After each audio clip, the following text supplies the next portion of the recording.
अस्सलाम वालेकुम। हेलो, क्या हाल है यार? मैं कहता कि ज़रा घूम फिर के आते हैं, मौसम अच्छा है, आ जाओ। चलो। यस, मैं तो इंतज़ार कर रहा था भाई कि हम कहीं घूमे फिरें, सैर करने चलें। मौसम चेंज हो रहा है आहिस्ता आहिस्ता ना। हाँ, मौसम कोई चेंज हो भी रहा है, नहीं भी हो रहा। इस टाइम तक हो जाना चाहिए वैसे, कुछ ऑटम ऑटम वाली फील, फॉल वाली फील आनी चाहिए मेरे ख्याल से। चाय के लिए चलते हैं। चाय, हाँ, चाय चाय कर लेते हैं, चाय शाय पकड़ते हैं और ड्राइव करते हैं। कहीं बैठने का दिल नहीं कर रहा। हाँ हाँ, ऐसे ही घूमते फिरते हैं, म्यूजिक सुनते हैं, गपशप लगाते हैं। हाँ यार, कुछ सुनते हैं। तुम कनेक्ट कर लो, प्ले कर लो। मैं ये ट्रैक मैंने सुना है, बड़ा अच्छा है। Let me play. जरा ऊंची तो कर, चेक कर।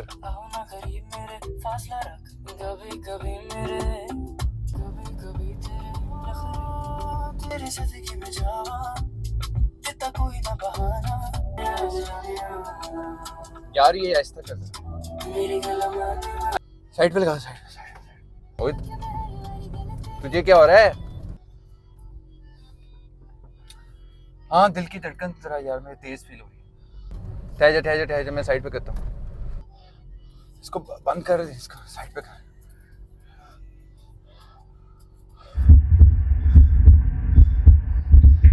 पता नहीं मुझे क्या हो रहा है। सांस ले, सांस ले। यार मुझे कुछ हो रहा है। ओ भाई, क्या हो रहा है तुझको? ठहर जा। यार नहीं, मैं सही नहीं फील कर रहा, सही नहीं फील कर रहा। पानी शानी, पानी, पानी कोई है? पानी शानी मेरे पास नहीं है। यार मुझे ना कहीं ले जा, मुझे कहीं हॉस्पिटल ले जा, मैं नहीं बचूंगा। तुझे मैं हॉस्पिटल ले जाता हूँ। ओए, हौसला रख, मैं हॉस्पिटल ले जाता हूँ तुझे।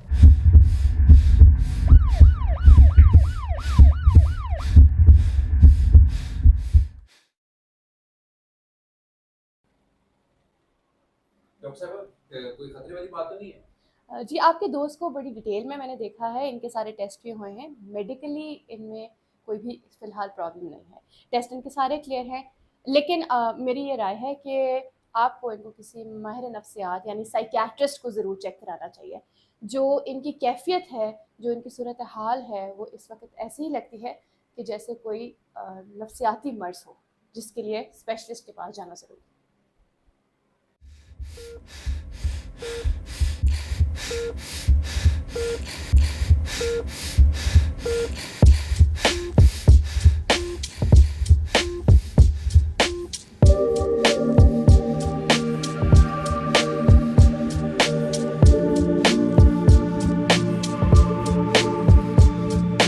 क्यों है इतनी तेज सांसें मेरी, क्यों है, क्यों है ये धड़कनें भी बड़ी, क्यों है, क्यों है, क्यों है। क्या आप कभी गुजरे ऐसे हालात से, सिचुएशन ऐसी बने ऑफन बिना बात के कि severity intensity going through the roof, आए घूम फिर के सब like you are in a loop, panic attack what we call this condition, there are fears with multiple physical symptoms, dizziness, chest pain, palpitations, breathless, choking realization, और डर ये कि कुछ बुरा हो जाएगा, हार्ट अटैक, मौत या फिर पागल हो जाएगा। एक बार हुआ है तो, एक बार हुआ है तो फिर हो जाएगा।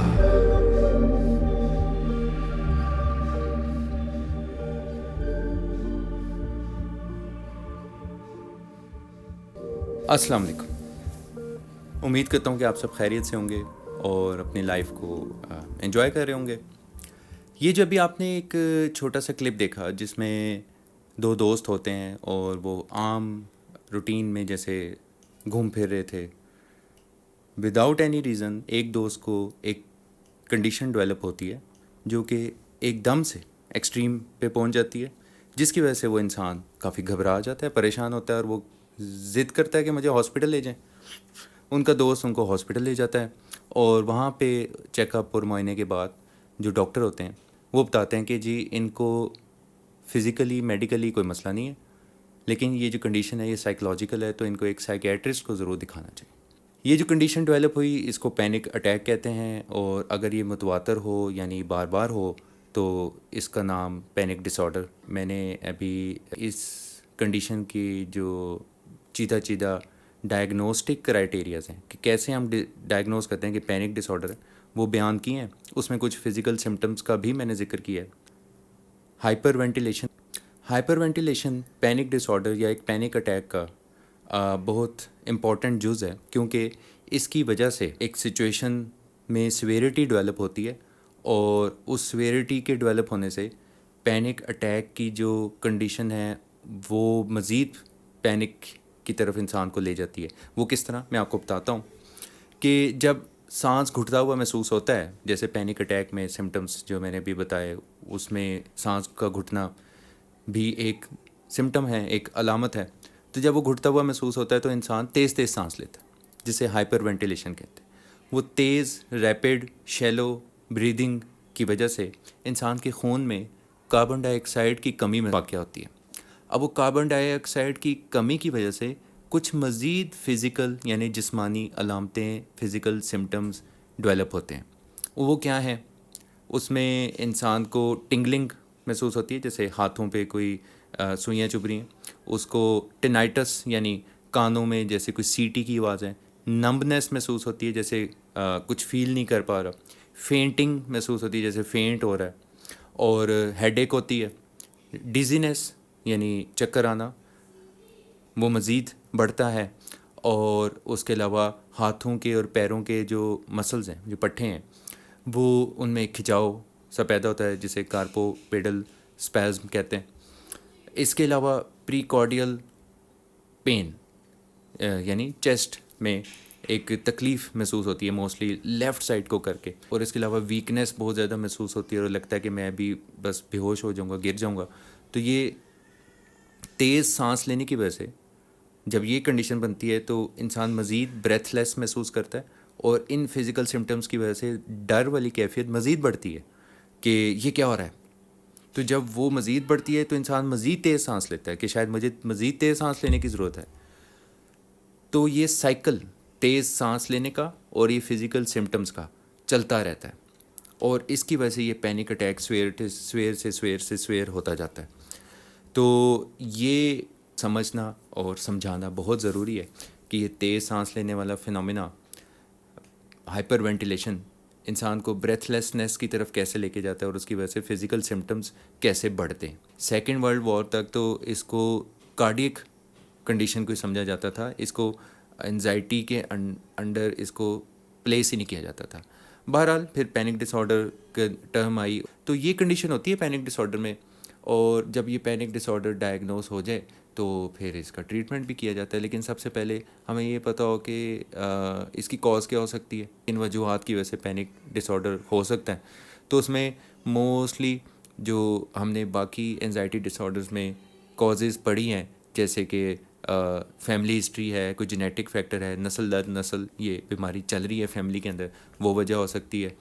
कुछ ब्रेन में केमिकल्स होते हैं जैसे कि सेरोटोनिन, नॉरएपिनेफ्रिन, गाबा, इनकी कमी बेशी की वजह से भी पैनिक डिसऑर्डर हो सकते हैं।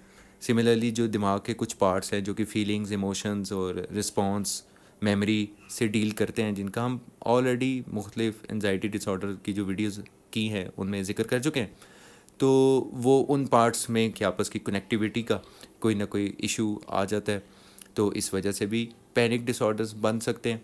इंसान की अपनी थिंकिंग कि इंसान बाय डिफ़ॉल्ट उसकी जो पर्सनैलिटी है वो ज़्यादा फ़िक्र करने वाली है। हल्की सी कोई उसको प्रॉब्लम हो तो वो बहुत ज़्यादा फ़िक्र करे कि मैं कोई बीमार ना हो जाऊं, कोई बहुत ज़्यादा बड़ी सवेर किस्म की बीमारी ना मुझे हो जाए, इस चीज़ का खौफ रहना, तो वो उनके अंदर ये पैनिक डिसऑर्डर डेवलप होने के चांसेस ज़्यादा होते हैं।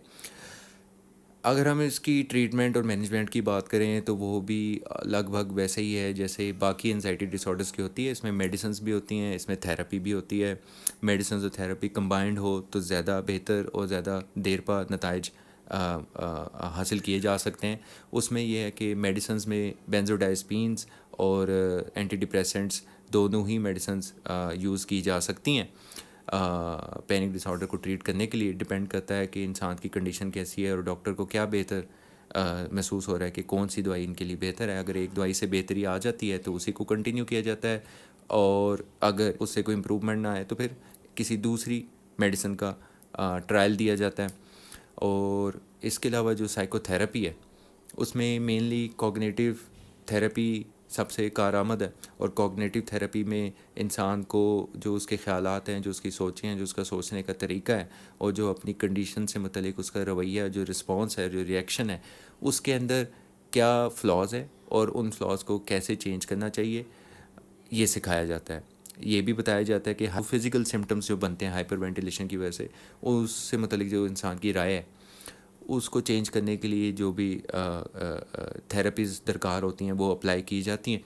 और after a while in steps से, in combination of different modes of treatment से पैनिक डिसऑर्डर्स को कम किया जा सकता है, और कम करने के साथ साथ हमेशा के लिए ख़त्म भी किया जा सकता है।